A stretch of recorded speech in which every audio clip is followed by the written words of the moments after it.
इस video tutorial में हम आपको बताएंगे कि आपको रिटेल प्लस सॉफ्टवेयर में अपनी परचेज कैसे मेंटेन करनी है, कैसे अपने जो सप्लायर हैं उनका अकाउंट्स मेंटेन करना है और साथ में स्टॉक मेंटेन करना है। परचेज करने के लिए हम एंट्री में परचेज पे क्लिक करेंगे, यहाँ पे एंट्री मीनू में यहाँ पे परचेज पे क्लिक करेंगे। हम जैसे ही यहाँ पे परचेज पे क्लिक करेंगे, जो भी हमने ऑलरेडी परचेज की हुई है यहाँ पे डे टू डे हमारे सामने वो लिस्ट आ जाएगी। उस लिस्ट में सारे बिल आ जाएंगे जो भी हमने परचेज के डाले हुए हैं, और किसी भी बिल पे अगर यहीं पे हम क्लिक करेंगे तो उसकी नीचे सारी डिटेल आ जाएगी कि इस बिल में हमने कौन कौन सी आइटम परचेज की हुई है। नई परचेज डालने के लिए हम यहाँ पे न्यू पे क्लिक करेंगे। जैसे ही हम न्यू पे क्लिक करेंगे हमारे सामने परचेज डालने के लिए विंडो ओपन हो जाएगी, जिसमें सबसे पहले हम यहाँ पे परचेज की डेट डालेंगे, कौन सी डेट को हम परचेज कर रहे हैं। उसके बाद हमने ये जो आइटम्स परचेज की हैं ये कैश की हैं या क्रेडिट की हैं। तो मोस्टली मतलब कैश और क्रेडिट में ही, कैश भी कई बार परचेज कर लेते हैं हम स्टॉक और क्रेडिट भी कर लेते हैं। तो यहाँ पे हमने दोनों ऑप्शन दी हुई हैं। तो जैसे ही हम यहाँ पे टर्म्स में क्रेडिट लेंगे तो जो जो हमारे सप्लायर्स हैं उनका यहाँ पे अकाउंट्स आ जाएगा जिससे हम परचेज करते हैं। अगर यहाँ पे कोई नई पार्टी हमने यहाँ पे क्रिएट करनी है, नया कोई सप्लायर क्रिएट करना है जिससे हमने ये आइटम परचेज की हैं, तो यहाँ पे F3 करेंगे। जैसे ही हम F3 करेंगे तो यहाँ पे क्रिएट अकाउंट की विंडो ओपन हो जाएगी, जिसमें हम यहाँ पे अपने जो सप्लायर हैं उसका अकाउंट क्रिएट करेंगे। उसका अकाउंट क्रिएट करने के लिए सबसे पहले हम सप्लायर का अकाउंट डालेंगे, उसके बाद उसका ग्रुप यहाँ पे हम सप्लायर ले लेंगे सिंपली, जो सन्ड्री डेटर्स क्रेडिटर्स भी ले सकते हैं। हम इसको सन्ड्री क्रेडिटर्स बोलते हैं जो अपने सप्लायर्स हैं, बट मोस्टली पार्टीज अकाउंट्स कम जानती हैं तो हम इसको सिंपल लैंग्वेज में आपको बता रहे हैं। तो यहाँ पे हम सप्लायर ग्रुप ले लेंगे। अगर जैसे ही हम उसका अकाउंट क्रिएट करते हैं तो उसका कोई लास्ट बैलेंस है वो भी यहाँ पे हम डाल सकते हैं। ये हम पहले से भी बना के रख सकते हैं, at the time of purchase भी हम अकाउंट क्रिएट कर सकते हैं। उसकी सारी यहाँ पे इंफॉर्मेशन डालेंगे कि कहाँ से है, क्या उनका मोबाइल नंबर है, यहाँ पे सारी इंफॉर्मेशन हम यहाँ पे मेंटेन कर सकते हैं। यहाँ ऐसे ऐसे करके एंटर करके ये ऑप्शन है, यहाँ पे कुछ भी उसका 10 नंबर CST नंबर जो भी हम रिकॉर्ड करके रखना चाहते हैं वो भी यहाँ पे डाल के रखेंगे।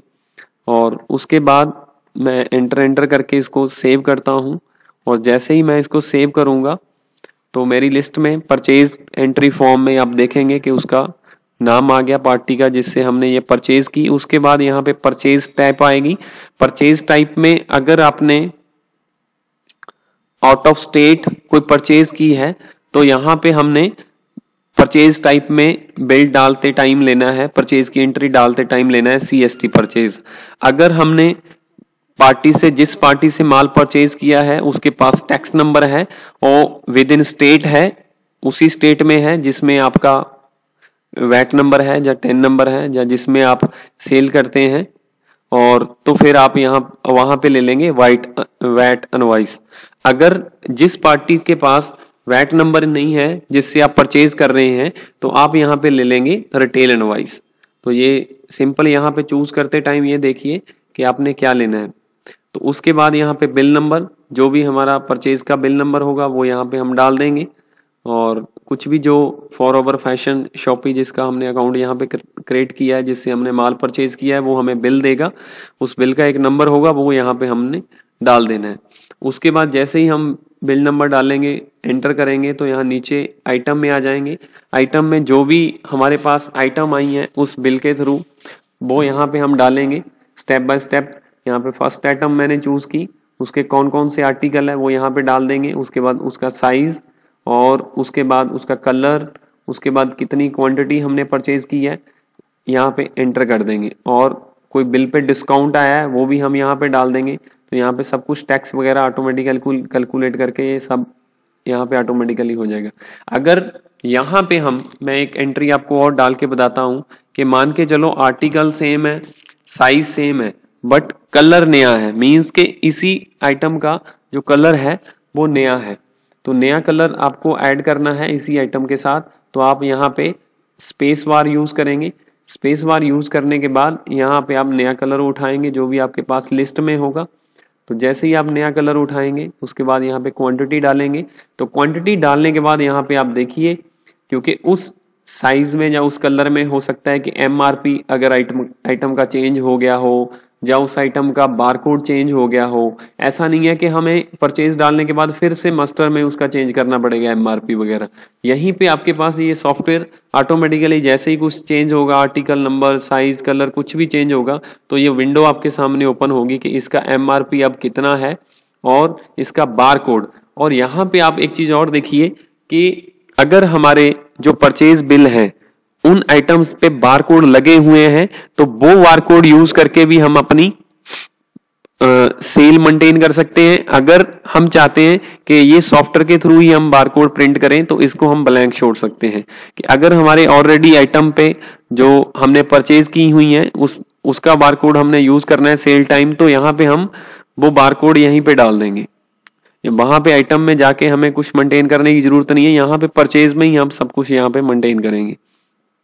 तो इसको एंटर करके हम यहाँ पे फिर सेकंड कलर में सेम आइटम को सेव करेंगे। तो ऐसे करके हम पूरा जो परचेज का बिल है डाल सकते हैं। तो परचेज का बिल डालने के लिए जस्ट आपके सामने परचेज की एंट्री विंडो जो ओपन होगी, जस्ट वहां पे फिलिंग द ब्लैंक्स है। तो ज्यादा आपको टेक्निकल सीखने की जरूरत नहीं है, ऐसे आप मैनुअली अपना परचेज का बिल डाल सकते हैं।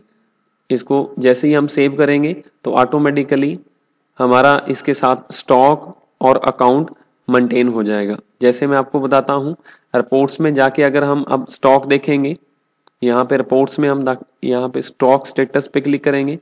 जैसे ही हम स्टॉक स्टेटस पे क्लिक करेंगे तो हमारे पास कौन कौन सी आइटम कितनी कितनी अवेलेबल है सारी यहाँ पे हमारे स्टॉक में आ गई।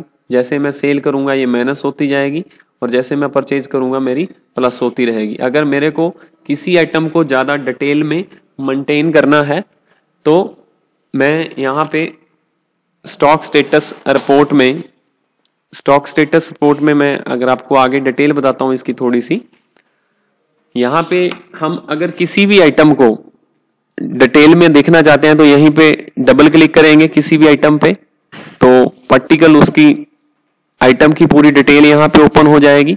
और वहीं पे अगर नीचे किसके थ्रू हमने ये परचेज किया, किसको हमने ये सेल किया, पूरी डिटेल आएगी। और वहां पे भी अगर हम क्लिक करेंगे तो एंट्री लेवल तक हम मूव करेंगे। मींस आप स्टॉक से एंट्री लेवल तक मूव करेंगे। अगर कहीं पे आपको कुछ भी चेंज करना है वो सारा कुछ रिफ्लेक्ट करेगा आपके स्टॉक तक। कहीं भी आप एंट्री में कुछ चेंज करते हैं, मॉडिफिकेशन चेंज करते हैं, कुछ प्राइस चेंज करते हैं, कुछ क्वांटिटी वगैरह चेंज करते हैं तो आपका स्टॉक में भी रिफ्लेक्ट करेगा।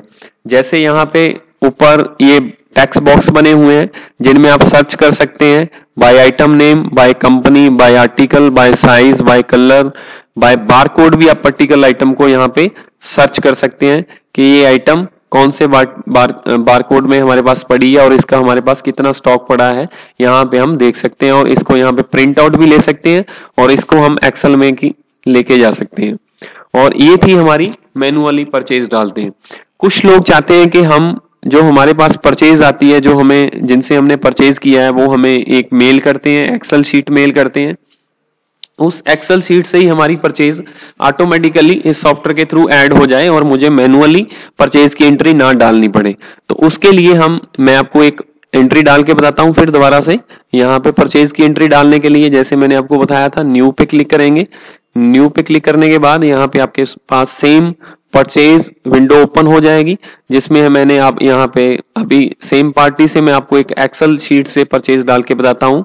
एक्सेल शीट से आपको परचेज डालने के बाद यहाँ पे पार्टी उठाने के बाद उसका परचेज टाइप उठाने के बाद बिल नंबर ऑटोमेटिकली यहाँ पे आ भी जाएगा। अगर आपको चेंज करना है, जो पार्टी ने बिल नंबर दिया है वो यहाँ पे आप डाल दोगे।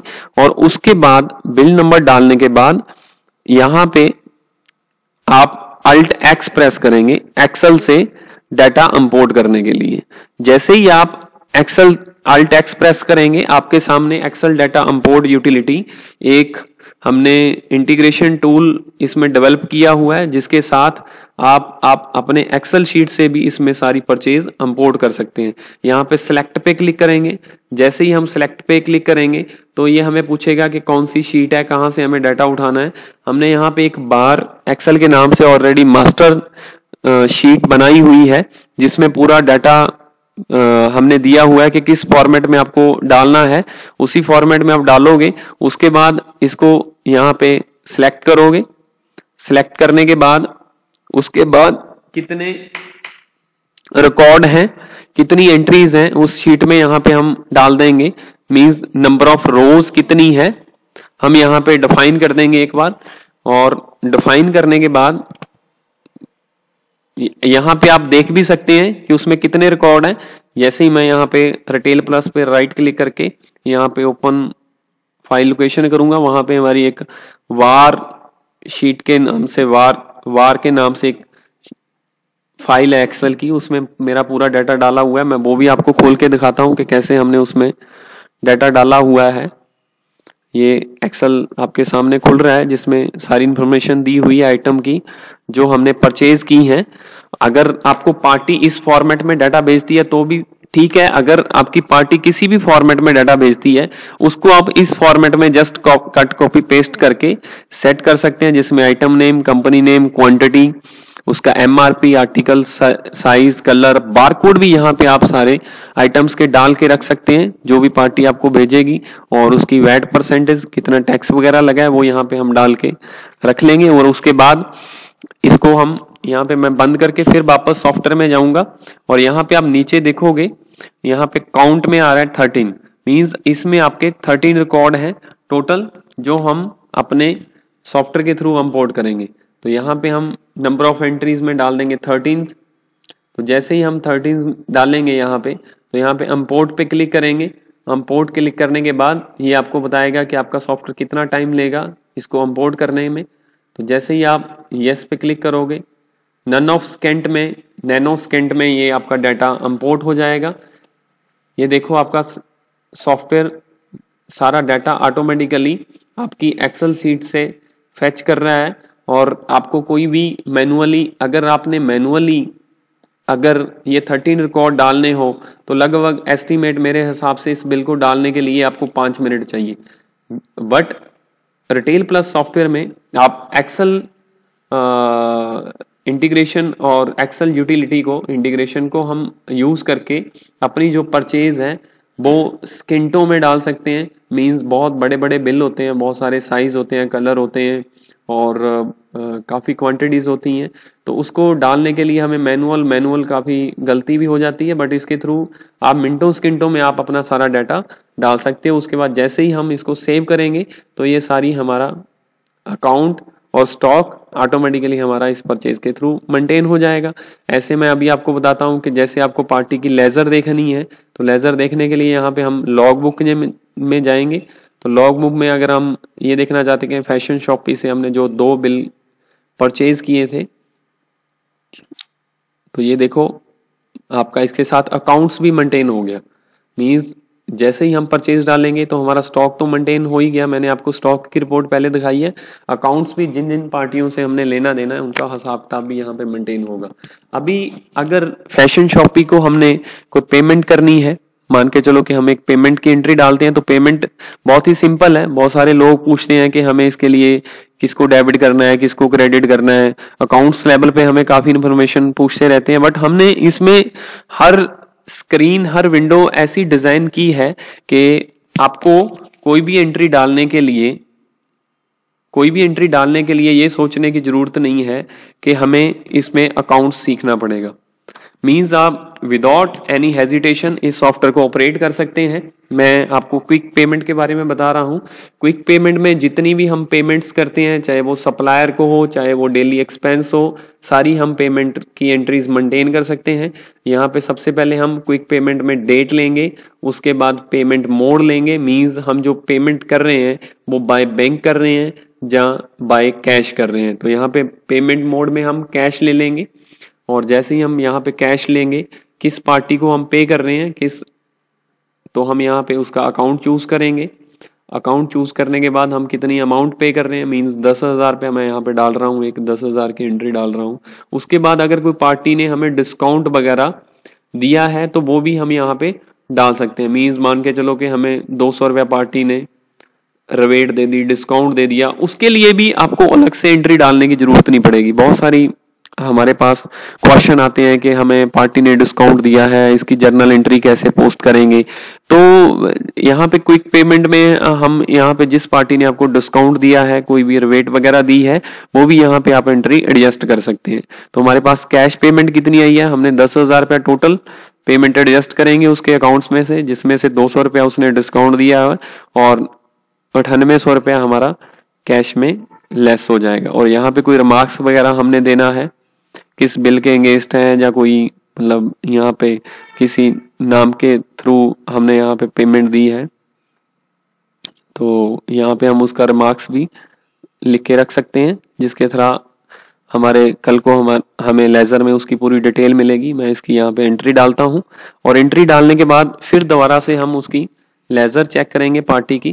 तो जैसे ही हम लेजर यहाँ पे चेक करेंगे लॉग बुक में, यहाँ पे मैं आपको फिर फैशन शॉपी ये अकाउंट चेक करते हैं। तो जैसे जैसे हमने ये परचेज की एंट्री डाली थी वो सारी इंफॉर्मेशन कितना कितना क्रेडिट हुआ, और जैसे हमने यहाँ पे एक पेमेंट की एंट्री की है वो लेस हो जाएगा। अब हमने उस पार्टी का कितना पैसा देना है तो वो सारी इंफॉर्मेशन हमें यहाँ से मिल जाएगी। इस सॉफ्टवेयर के थ्रू आपको ये देखने की जरूरत नहीं है कि मेरे को इस सॉफ्टवेयर को ऑपरेट करने के लिए प्रॉपर अकाउंट मेंटेन करना पड़ेगा, प्रॉपर अकाउंट सीखना पड़ेगा, प्रॉपर कंप्यूटर की इंफॉर्मेशन होनी चाहिए हमें हर लेवल पे। आज की डेट में हर बंदा चाहता है कि मैं अपना जो हिसाब किताब है बड़े उम्दा तरीके से टेक्निकली मेंटेन करूं, बट उसके पास इतना टाइम नहीं होता कि वो कंप्यूटर सीखे या अकाउंट सीखे। हमने हर कंपनी का, हर पर्सन का ध्यान रखते हुए इसको डिजाइन किया है। हर विंडो ऐसे डिजाइन की है कि जस्ट विंडो ओपन करने के बाद वहां पे आपको इंफॉर्मेशन मिले कि मुझे यहाँ पे क्या डालना है, जस्ट फिलिंग द ब्लैंक्स है। और इसके साथ अपना सारा accounts, day book, ledger, cash book, सब कुछ यहाँ पे। जस्ट आपको ये देखने की जरूरत नहीं है मेरी कैश बुक कैसे मेंटेन होगी, मेरी डे बुक कैसे मेंटेन होगी। जैसे जैसे आप यहाँ पे एंट्रीज डालते जाएंगे ये सारी रिपोर्ट्स जो आपकी फाइनेंशियल अकाउंट्स की सारी रिपोर्ट्स हैं, आपकी बैलेंस शीट तक सब कुछ यहाँ पे ऑटोमेटिकली मेंटेन होगा। चाहे वो बैलेंस शीट हो, चाहे वो आपका ट्रायल हो, चाहे वो ट्रेडिंग हो, चाहे यहाँ पे कुछ भी अगर आपको देखना है वो स्टेप बाय स्टेप यहाँ पे आप कोई भी रिपोर्ट्स चेक कर सकते हैं। परचेज डालने के बाद आपका सारा stock, accounts, cash book, day book, ledger, आपका ट्रायल, आपका ट्रेडिंग, आपका प्रॉफिट लॉस, आपका बैलेंस शीट, सब कुछ यहाँ पे मैं कोई भी रिपोर्ट मैं आपको यहाँ पे खोल के बताता हूँ। अब यहाँ पे ओके पे क्लिक करेंगे जस्ट, उसके बाद आप देखेंगे तो सब कुछ ऑटोमेटिकली आपका रेडी है। आपको कुछ भी देखने की जरूरत नहीं है, मेरी बैलेंस शीट कैसे बनेगी, मेरा प्रॉफिट लॉस कैसे बनेगा, मेरा ट्रेडिंग अकाउंट कैसे बनेगा। ऐसे करके आप इस सॉफ्टवेयर के थ्रू आप अपना प्रॉपर अकाउंट और स्टॉक सब कुछ इसमें मेंटेन कर सकते हो। Thank you.